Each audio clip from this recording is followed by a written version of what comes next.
Fala, galera do Manacast, como é que vocês estão? Oi, gente, meu nome é Melissa Meu nome é Duda. e estamos muito felizes por estar aqui com vocês. Mas hoje a gente tá aqui num episódio super especial, com um É convidado verdade, muito especial muito também. especial com vocês, Léo! Seja muito bem-vindo! Obrigado pelo convite, por essa oportunidade única de estar aqui participando do Manacast Manacast, com essa isso. turminha toda especial da ULB. Conta um pouquinho pra gente sobre você. Tá. Olha, do meu trabalho, você quer dizer, né? Isso, Você perguntou de você, eu já você ia... sabe muitas coisas. Aí eu já tem muitas histórias aí que poderíamos contar, mas o trabalho como advogado da Igreja Adventista é um trabalho de muita responsabilidade. Nós temos um escritório, o escritório jurídico, ele está presente em toda a divisão sul-americana, que é o Brasil e 8 países, né, do continente sul-americano. Nós temos aí aproximadamente mais de 200 advogados espalhados por todo esse vasto território, todos com o sentido de atuar em favor da igreja, mas não só em defender processos, mas principalmente com a visão missionária. Esse é o grande diferencial do advogado da igreja. Ele faz a sua atividade, ele faz o seu exercício da advocacia, mas sempre com foco na pregação do evangelho. E aqui, a nossa união, nós somos responsáveis pelos estados da Bahia e Sergipe, e temos aí uma equipe com 7 advogados atuando em todas as missões e associações espalhadas aí por esse território. E aproveitar até mandar um abraço para a turma, né? Pode mandar. Olha para aquela câmera ali e mandar um abraço para a equipe muito dedicada, a equipe dos advogados da União Leste Brasileira. É uma satisfação trabalhar com eles. Que bom. E eu até aproveito para perguntar a vocês querem fazer direito? Tá no sonho de vocês? Eu pensei em fazer direito Eu também algumas já vezes, pensei, mas aí eu mas desisti da eu ideia. também. Né? Desisti Tá um bom. pouquinho da ideia. É um bom curso. É um curso, inclusive, que tem a ver com algo que nós vamos conversar hoje aqui. É verdade. É verdade. Tem sobre muito a ver com o leis. que nós vamos estudar hoje verdade. aqui. É verdade. E aí, falando um pouco, já entrando aí na questão, a nossa lição, nosso tema dessa semana fala sobre conhecimento.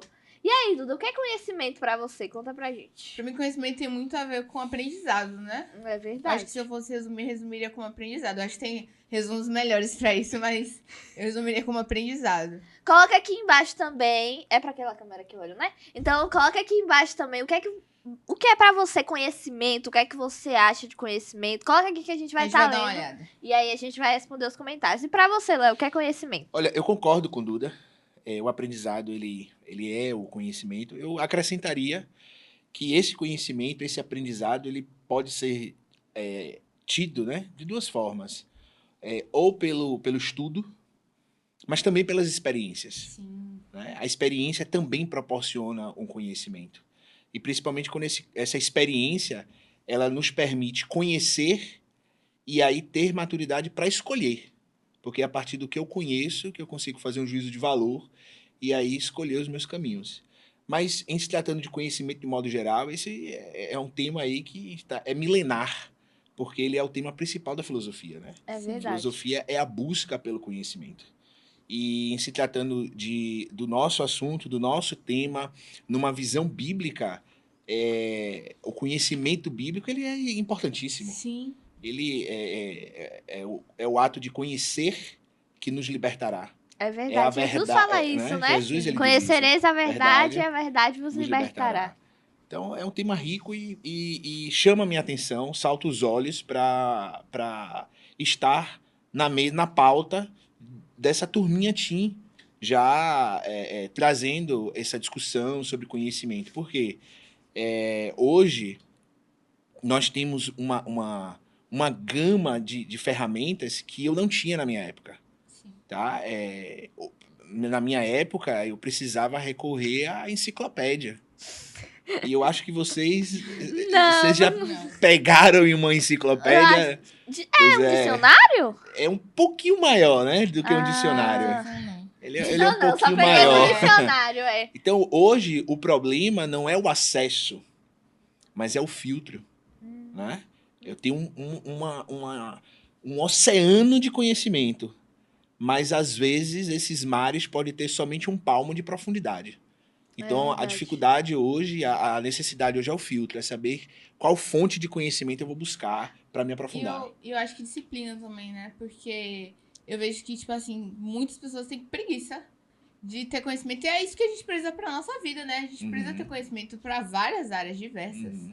Até porque, com o grande avanço do conhecimento, a gente também tem várias fake news Sim. que podem ali nos atrapalhar. E como o Léo falou, a gente precisa filtrar isso pra nossa vida. Uhum.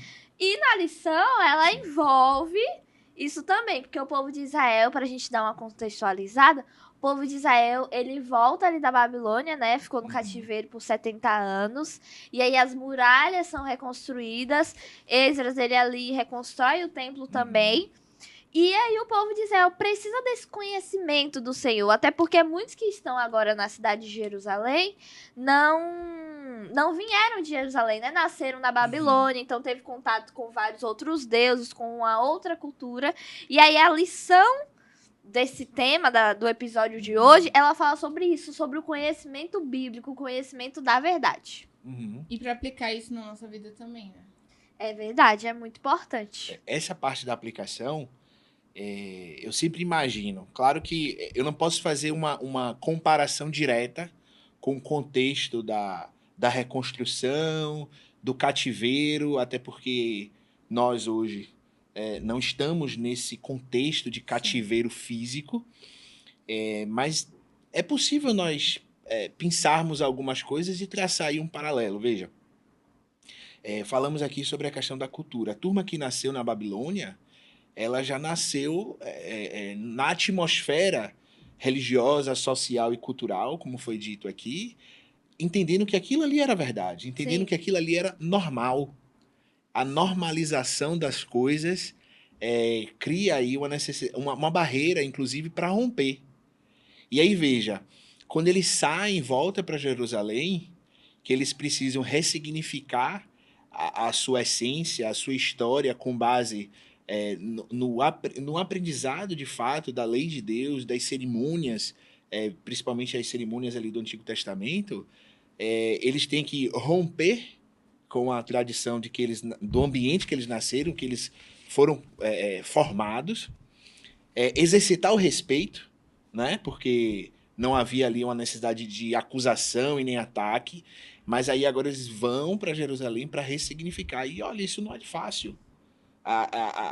O conhecimento que constitui a essência, para ele ser retirado e ser colocado um outro conhecimento, uma nova, e aí agora uma nova não porque ela não era verdade, mas de novidade, do sentido da novidade da verdade bíblica para essa geração, os filhos da Babilônia que voltam para Jerusalém. Nossa, isso é de um aprofundamento sociológico e bíblico aí que daria para a gente escrever aí até alguns artigos para aprofundar o estudo e aí pegar essa percepção e aplicar hoje.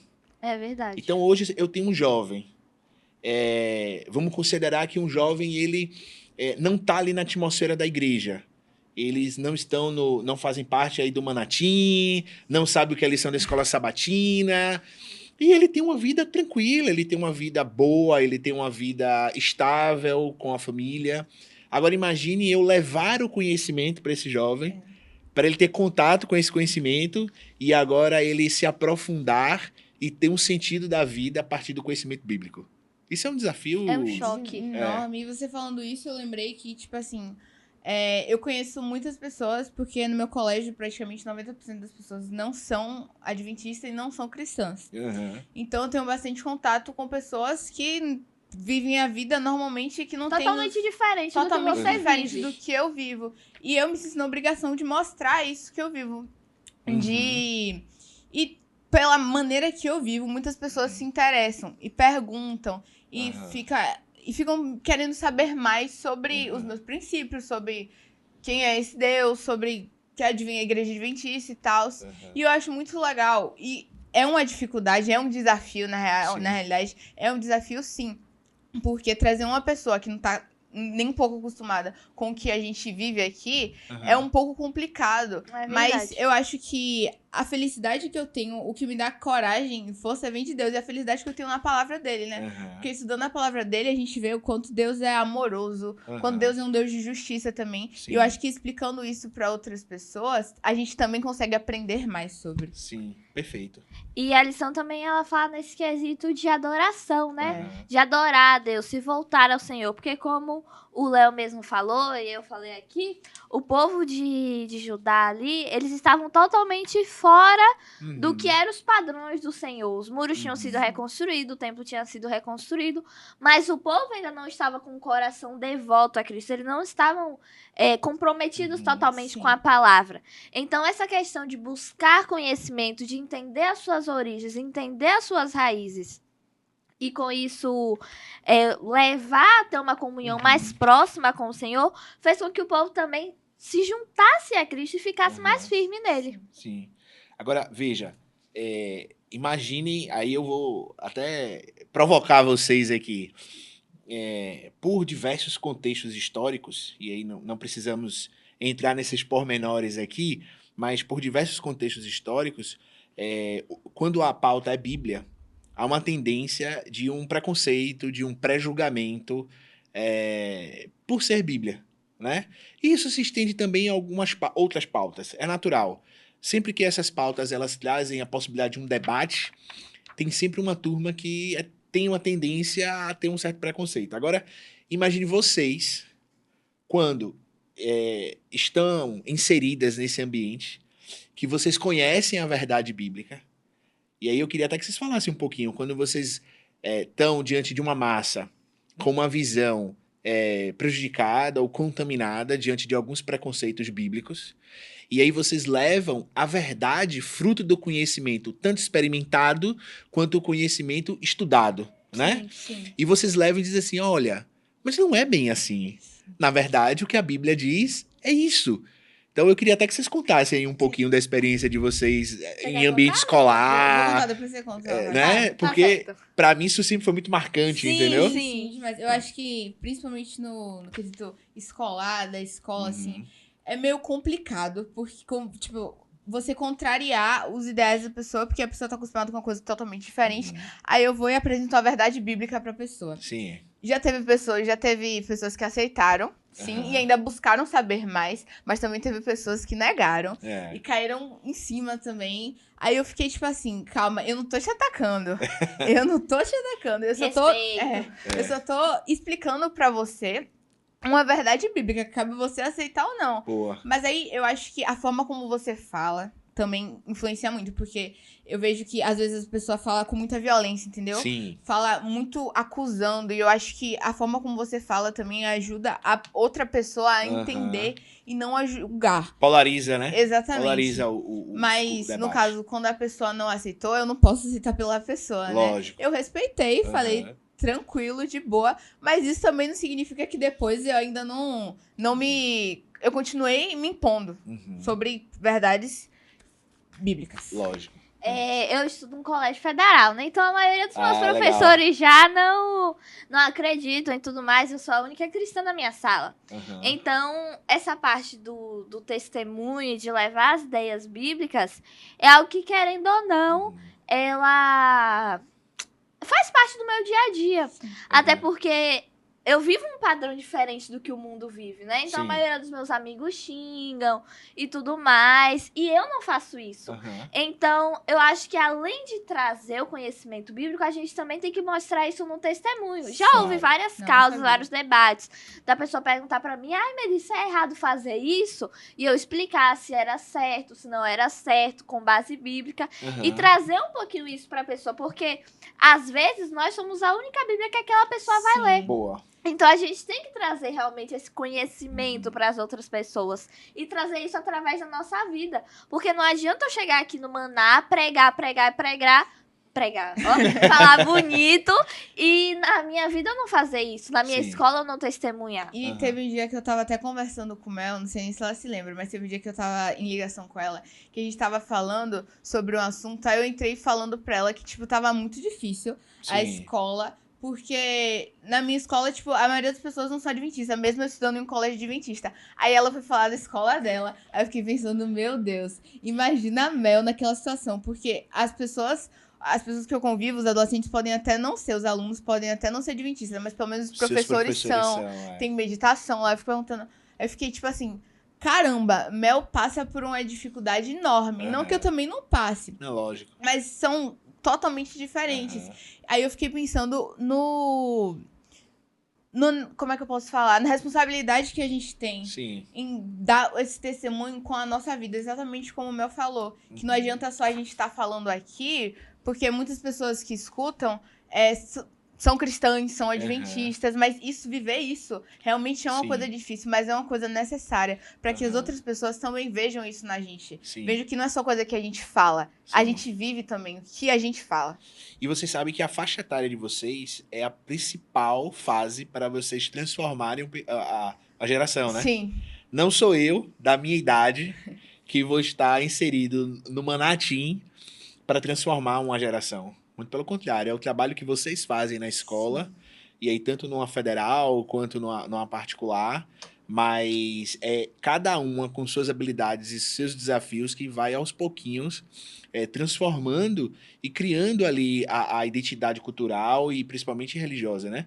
Agora, sim, veja, vocês falando e aí eu imagina a turminha lá que viveu em Babilônia, com todos os traços de Babilônia, voltando para Jerusalém e ter que recomeçar. Acho que o recomeço é bom, porque é uma oportunidade, sim, né? É uma nova chance, mas é realmente muito difícil. Muito complicado, né? Demais. Aí, vocês falando, teve aquele...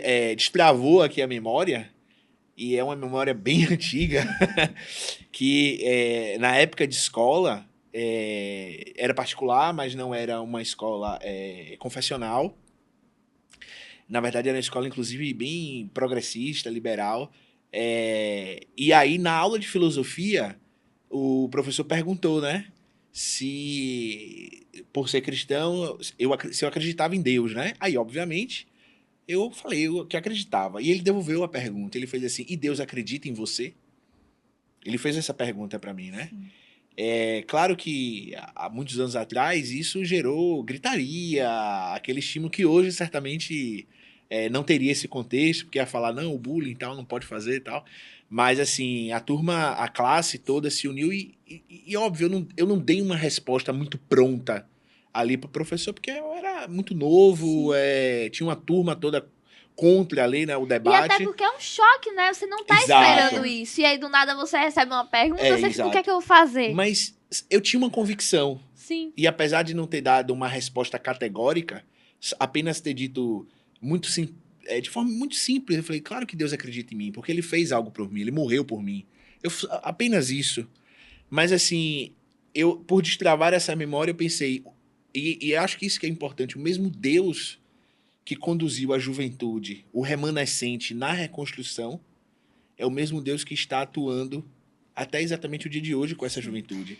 Ele está levando conhecimento, o Espírito Santo está desembotando as mentes para que o conhecimento divino venha, o acesso e o estudo, a meditação, a reflexão na palavra seja algo constante, para que em cada ambiente que estejamos, de forma muito, muito oportuna, tenhamos Sim. condições de levar o conhecimento bíblico para quem necessita. É verdade. E nessas pequenas frases que nós temos, nos nossos pequenos testemunhos, nós também podemos influenciar alguém.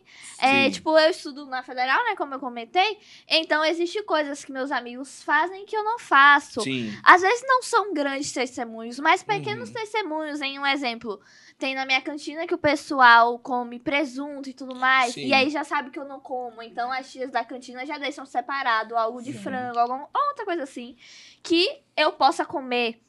Então, esses pequenos testemunhos fazem com que as outras pessoas olhem pra gente com um olhar diferente. Um exemplo disso foi no meu aniversário, minha amiga Marina me mandou uma mensagem, nem pra mim, minha amiga tal, conversava, ela vivia a vida dela, eu vivia a minha. E aí, no meu aniversário, ela colocou assim, parabéns, amiga, escreveu um textinho e colocou assim, no final, você para mim é minha cristã inspiração. E Ó. eu fiquei pensando, meu Deus, como é que uma atitude minha, Uhum. ao decorrer Sim. da minha vida, que pra mim até não tem tanta importância assim, porque é algo que eu já sigo, é algo que já está no meu interior, faz com que a outra Influenciou pessoa tanto, veja é. Jesus em mim, sabe? Influenciou tanto uma pessoa que uma pessoa teve coragem de falar isso pra mim.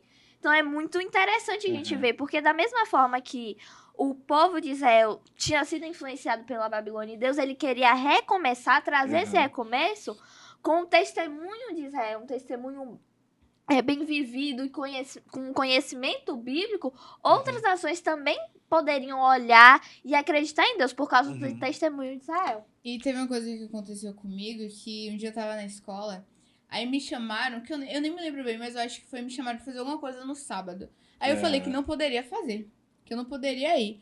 Aí a pessoa falou, meu Deus, você é muito chata.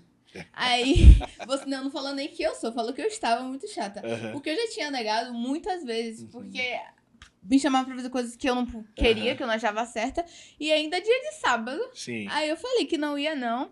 Aí a pessoa falou que eu tava muito chata. Aí eu pensei, eu poderia ter levado isso como uma ofensa? Eu poderia, mas eu não Sim. levei. Porque eu pensei, tipo assim, eu tô chata porque eu sou chata porque eu tô defendendo o que eu Sofrer acredito. por Jesus é lucro. É lucro, É é exatamente isso aí. isso. Aí, com isso que aconteceu, acabou me dando brecha, de certa forma, pra conversar com a pessoa sobre o porquê que eu não poderia fazer isso. Sim. Uhum. E eu acho que Deus tocou tanto o coração da pessoa que a pessoa me perguntou. Me chamou de Sim. chata, mas depois me perguntou o porquê. E eu fui respondendo o porquê. Aí a pessoa foi se interessando, me pediu desculpa. Aí a gente foi conversando um pouquinho sobre isso. E às vezes acontecem coisas meio difíceis com a gente. Às Sim. vezes as pessoas não respeitam a gente. Sim. Mas eu acho que a gente tem que amar essas pessoas. E a gente tem que, mesmo elas não nos respeitando, a gente tem que respeitar elas e não desistir. Isso Porque eu aí. acho que às vezes a gente desiste muito fácil. Eu acho que a gente não tem que desistir, não. Que mesmo a pessoa nos dando não, a gente vai atrás do sim. Mesmo que, não que eu diga, você vai forçar a pessoa a dizer sim, Lógico. não. É verdade. Mas com situações oportunas. Uhum. E ó, Duda, você falando, eu consigo perceber de forma muito evidente que é o seguinte, não basta o seu conhecimento do sábado. Porque eu posso conhecer, mas, beleza, eu conheço Não e agir, fica. Pronto. Mas vocês demonstram aqui algo que é tão importante quanto o conhecimento, que é o próximo passo, é a convicção. Sim. E é essa convicção que eu torno aquilo como um hábito, Sim. um propósito, e aí passa a fazer sentido na vida da outra pessoa. Porque, por exemplo, agora eu vou deixar de comer carne vermelha. Um exemplo. Sim. Tá, mas por quê? Ah, não, porque tá na moda, porque eu sou Vegano, pró vegetariano. natureza. Eu tenho pena dos animaizinhos, eu não quero que a vaquinha morra. Tá, é legal, entendeu? Mas assim, será que isso se sustenta? Entendeu? Será Não que só sei. não vai passar? Será, entendeu? Tipo assim, é Não é só uma profundo o moda? suficiente, tem um propósito, tem uma razão, mas quando a gente fala do sábado, do quarto mandamento, da lei de Deus, isso tem um início, um meio e não um fim, uma eternidade. Sim. Sim. Você entende? Sim. Então, assim, isso é muito gratificante, conforta e nos estimula a preservar o conhecimento, não importa o que apareça, não importa A dificuldade, os obstáculos. Exatamente. Vai vir, vamos administrar e permanecer cada vez mais forte, levando esse conhecimento a outros. Essa temporada tá falando bastante sobre isso, né? Uhum. E eu acho, a gente falando isso, eu acho completamente lindo. E a gente tá falando sobre ser testemunho, testemunhar aquilo que a gente acredita. E eu queria falar também que pros adolescentes que hoje não se veem nessa posição de estar testemunhando, que ainda há tempo. Sim. Ainda há Você tempo pode pra- recomeçar, né? Jesus Exatamente. não deu de recomeço. Se a gente for olhar na história do povo de Israel, o povo de Israel cai muitas vezes, nega Jesus várias outras vezes. Mas, o importante Mas é que eles mesmo assim ele está de levantam. braços abertos, Uhum. falando, se vocês quiserem recomeçar, eu estou aqui. Então, se você aí, querido adolescente, não tá agindo conforme os parâmetros de Cristo, você pode recomeçar também, sabe? Você pode se voltar para Deus, que eu tenho certeza que ele vai te perdoar. Às vezes a gente... Eu, pelo menos, esses dias aconteceu uma coisa comigo que eu fiquei muito chateada. Aí eu chorei. Uhum. Aí eu fui conversar com uma amiga minha e ela me falou assim, o seguinte, Você tá chorando agora, tudo bem. Mas o importante é você se arrepender verdadeiramente e levantar. Porque se você continuar aí chorando, arrependida, remoendo, o que vai adiantar? O que vai mudar na sua vida? Aí eu parei pra pensar nisso, aí eu falei, não, tá na hora de acordar. Tô chorando agora, tô arrependida agora, mas eu vou levantar e vou fazer diferente. E é exatamente isso que Deus tá chamando a gente hoje. Pra você, como o Mel falou, que acha que não tá realmente dando testemunho daquilo que Deus fez e continua fazendo na sua vida, tá na hora de acordar, tá na hora de levantar e fazer diferente. Olha, e só para continuar o raciocínio do estímulo, da ênfase, do encorajamento, a lei que o povo que saiu da Babilônia e foi para Jerusalém, e essa lei que eles precisaram revisitar e estudar para conhecer a vontade de Deus, ela tem algumas diferenças da lei do homem. Porque, olha, a lei que eu estudei, algumas leis que eu estudei na graduação, as leis dos homens, né? Sim. Essas leis já foram revogadas. Eu tinha vários códigos, leis que eu estudei e que elas foram revogadas e eu precisei jogar o código fora e pegar a lei nova. Sim. Tem vários exemplos, né? E qual é que é a diferença? É que essa lei bíblica que nós estudamos, ela é eterna, ela não revoga. Ela é irrevogável, porque ela é o próprio caráter de Deus. Sim. Então, um dos motivos para a gente não desanimar é que essa lei não vai me decepcionar. Exatamente. Essa lei é a lei que vai me apontar para o caminho da salvação. E a forma que nós temos de ficar mais perto da lei de Deus, né? É lendo a Bíblia Isso. e também fazendo uma oração. Exatamente. Léo, você pode fazer Vamos uma oração fazer uma pra oração. gente? Vamos sim. Nosso bondoso Deus, te louvamos, Senhor, por nos permitir conhecer da Tua palavra. Sabemos que os Teus anjos, o Teu Santo Espírito e a Tua graça está à nossa disposição, tudo contribuindo, favorecendo para que venhamos a caminhar nos Teus caminhos e estar em pé no momento do Seu retorno, aguardando, Senhor, a Tua breve volta. Amém. E é nesse sentido que nós te louvamos, agradecemos por esse Manatim e rogamos uma bênção especial por todos que estão aqui nos assistindo. Amém. E que grandes frutos, grandes testemunhos e que esse conhecimento da Tua palavra possa ser compartilhado de forma muito intensa, de forma muito proveitosa para a honra e glória do Teu nome. Amém. É o que nós te louvamos e agradecemos por Jesus. Amém. Amém. Amém. Foi muito bom estar com você, Léo. Falei Foi agora pra obrigado, câmera, né? Mas foi muito bom estar Foi com um você, prazer. Léo, e com você também que tá aqui A gente assistindo. aprendeu bastante. É verdade. Compartilha. Para E mim aí também, você- grata satisfação. Muitíssimo obrigado. E aí, você que acabou de assistir esse vídeo, já manda pros seus amigos, pros seus colegas. Já segue a gente nas redes sociais, o L Betim, no Instagram, no YouTube. E é isso. Obrigada, galera. Valeu. Beijão. Beijão, tchau, gente. Tchau, tchau.